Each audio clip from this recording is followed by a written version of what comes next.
আসসালামু আলাইকুম দর্শক, পবিত্র কোরআন শরীফ তেলাওয়াত শুনুন এবং শিখুন চ্যানেলে আপনাদেরকে স্বাগত। দর্শক, আমাদের চ্যানেলে প্রতিদিন ধারাবাহিকভাবে পবিত্র কোরআন কারীম তেলাওয়াতের ভিডিও দেওয়া হয় এবং যারা ধারাবাহিকভাবে কোরআন তেলাওয়াত করতে চান বা শুনতে চান তারা আমাদের ভিডিও দেখুন। দর্শক, আমরা ভিডিও করি যারা কোরআন তেলাওয়াত নিজে নিজে করতে পারে না তাদের জন্য ভিডিও করি। কোরআন তেলাওয়াত শিখুন, কোরআন তেলাওয়াত শুনুন। যাদের তেলাওয়াত জানা নাই তারা আমাদের সাথে সাথে কোরআন তেলাওয়াত শুনুন, আমাদের সাথে সাথে পড়ুন। সাথে সাথে পড়তে পড়তে ধারাবাহিকভাবে পড়তে পড়তে কোরআন তেলাওয়াত হয়ে যাবে, কোরআন খতম হয়ে যাবে এবং নিজে নিজে পড়ার ধারণা হয়ে যাবে। নিজে নিজে পড়ার ধারণা হয়ে গেলে নিজে নিজে পড়তে পারবেন। আমাদের ভিডিও ভালো লাগলে লাইক দিন, শেয়ার করে অন্য 10 জনকে দেখার জন্য সহযোগিতা করুন এবং প্রতিদিন ভিডিও পাওয়ার জন্য সাবস্ক্রাইব করে আমাদের সাথে যুক্ত থাকুন। ধন্যবাদ। أعوذ بالله من الشيطان الرجيم. بسم الله الرحمن الرحيم. إن ولي الله الذي نزل الكتاب وهو يتولى الصالحين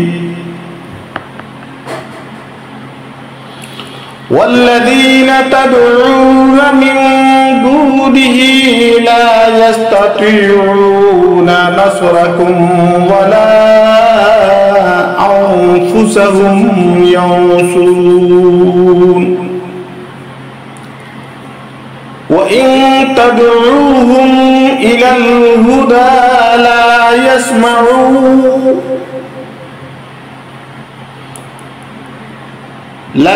يسمعوا وتراهم ينظرون إليك وهم لا يبصرون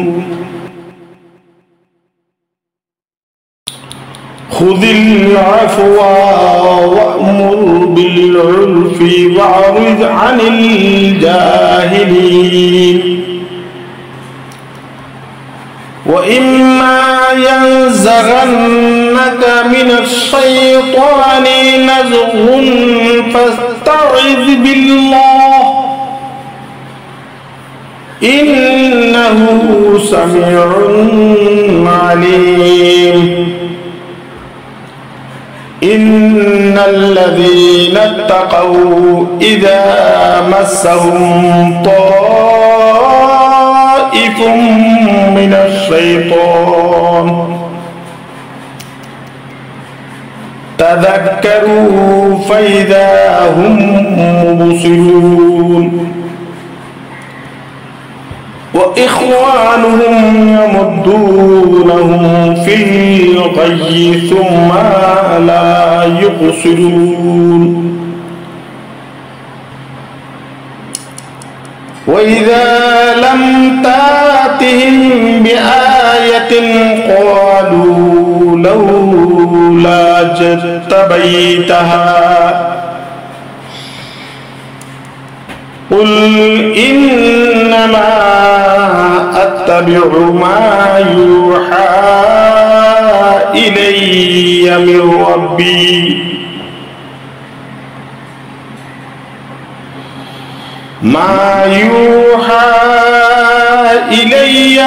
ربي هذا بصائر من ربكم وهدى ورحمة لقوم يؤمنون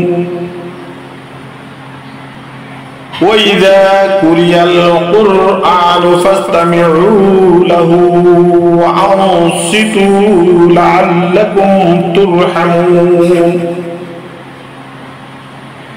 واذكر ربك في نفسك تضرعا وخيفة ودون الجهر